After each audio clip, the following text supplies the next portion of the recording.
ಕೋಟೆ ರೋಡಲ್ಲಿ ದಯವಿಟ್ಟು ಇವತ್ತು ನಾವೇನು ಪೊಲೀಸರು ಮಾಡಿದ್ವಿ ಮತ್ತೆ ಮಹಾನಗರ ಪಾಲಿಕೆಯರು ಅದನ್ನ ಫಾಲೋ ಮಾಡಬೇಕು. ಫುಟ್ಪಾತ್ ಯಾವುದೇ ಕಾರಣಕ್ಕೂ ಉದ್ಯೋಗ ಮಾಡಬಾರ್ದು. ನಿಮ್ಮ ಅಂಗಡಿಯಲ್ಲಿ ಇರ್ತಕ್ಕಂಥ ಸಾಮಾನುಗಳನ್ನ ನಿಮ್ಮ ಅಂಗಡಿ ಮಳಿಗೆ ಒಳಗಡೆ ಇಟ್ಕೋಬೇಕು. ಫುಟ್ಪಾತ್ ಸಾರ್ವಜನಿಕರಿಗೆ ಓಡಾಡಲಿಕ್ಕೆ ಮತ್ತು ಇಲ್ಲಿ ಒಂದು ದಿನ ಒನ್ ಸೈಡ್ ಪಾರ್ಕಿಂಗ್ ಇದೆ. ಆ ಥರ ವೆಹಿಕಲ್ಗಳನ್ನ ಪಾರ್ಕಿಂಗ್ ಮಾಡಿ ಇಲ್ಲಿ ಸುಗಮ ಸಂಚಾರಕ್ಕೆ ತಾವೆಲ್ಲ ಸಹಕಾರ ಮಾಡಬೇಕು. ಇದನ್ನ ಯಾರು ಪಾಲನೆ ಮಾಡೋದಿಲ್ಲ ಕಾನೂನು ರೀತಿ ಕ್ರಮ ತಗೊಳ್ತೀವಿ ಮತ್ತು ನಮ್ಮ ಮೇಲೆ ಕೇಸ್ ಬುಕ್ ಮಾಡ್ತೀವಿ. ಇದು ಓಟಿ ರೋಡ್ ತುಂಬಾ ಸಣ್ಣದಿದೆ ಮತ್ತು ಇದು ನಗರಕ್ಕೆ ಸಂಚಾರ ಕಲ್ಪಿಸೋದು ಮುಖ್ಯ ರಸ್ತೆ.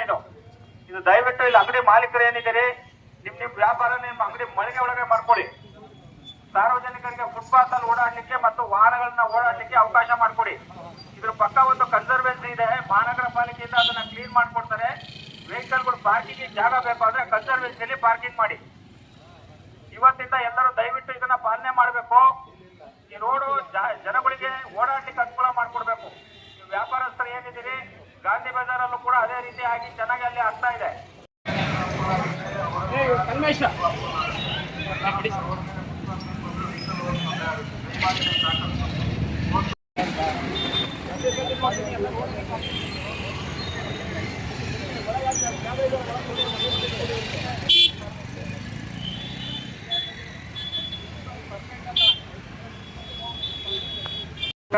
ಒಂದ್ ಸೈಡ್ ಪಾರ್ಕಿಂಗ್ ಮಾಡಿ ಒಂದ್ ಸೈಡ್ ಜನಗಳಿಗೆ ಓಡಾಡ್ಲಿಕ್ಕೆ ಅವಕಾಶ ಮಾಡಿಕೊಡ್ಬೇಕು.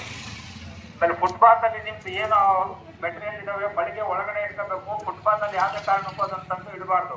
ಅದು ಕಾನೂನು ಪ್ರಕಾರ ಅಪರಾಧ. ಕರ್ನಾಟಕ ಪೊಲೀಸ್ ಕಾಯ್ದೆ ರೀತಿ ನಾವು ಕ್ರಮ ತೆಗೆದುಕೊಳ್ಬಹುದು. ಅದಕ್ಕೆ ಅವಕಾಶ ಮಾಡಿಕೊಡ್ಬೇಡಿ. ಎಲ್ಲರೂ ಕಾನೂನನ್ನ ಪಾಲಿಸಿ. ಈ MKK ರೋಡ್ ಮೊದಲೇ ಸಣ್ಣದಾಗಿದೆ. ನೀವು ಒತ್ತುವರಿ ಮಾಡಿ ನಿಮ್ಮ ಅಂಗಡಿ ಸಾಮಾನುಗಳನ್ನ ರೋಡಿಗೆ ತಂದಿಟ್ರೆ ಜನಗಳಿಗೆ ಓಡಾಡ್ಲಿಕ್ಕೆ ಕಷ್ಟ ಆಗ್ತದೆ. ಜನಗಳಿಗೆ ಓಡಾಡ್ಲಿಕ್ಕೆ ಅವಕಾಶ ಮಾಡಿಕೊಡಿ. ನೀವು ಕೂಡ ವ್ಯಾಪಾರ ಆಗ್ತದೆ ಜನಗಳು ಬಂದಷ್ಟು. ಪಾರ್ಕಿಂಗ್ ಒಂದು ಸ್ವಲ್ಪ ಸಿಸ್ಟಮ್ಯಾಟಿಕ್ ಆಗಿ ಮಾಡಿ. ಎಲ್ಲರೂ ಪಾಲನೆ ಮಾಡಬೇಕು. ಪೊಲೀಸ್ ಇದ್ದಾಗ ಮಾತ್ರ ಮಾಡೋದಲ್ಲ. ನೀವು ಏನ್ ಅಂಗಡಿಗಳಿಗೆ ಬಂದಾಗ ಒಂದ್ ಸೈಡ್ ನೀಟಾಗಿ ಒಂದ್ ಕಡೆ ಪಾರ್ಕಿಂಗ್ ಮಾಡಿದ್ರೆ ಇನ್ನೊಂದ್ ಸೈಡ್ ಅಲ್ಲಿ ಜನಗಳಿಗೆ ಓಡಾಡ್ಲಿಕ್ಕೆ ಸಂಚಾರಕ್ಕೆ ಚೆನ್ನಾಗಾಗ್ತದೆ. ದಯವಿಟ್ಟು ತಾವೆಲ್ಲ ಸಹಕಾರ ಕೊಡಬೇಕು.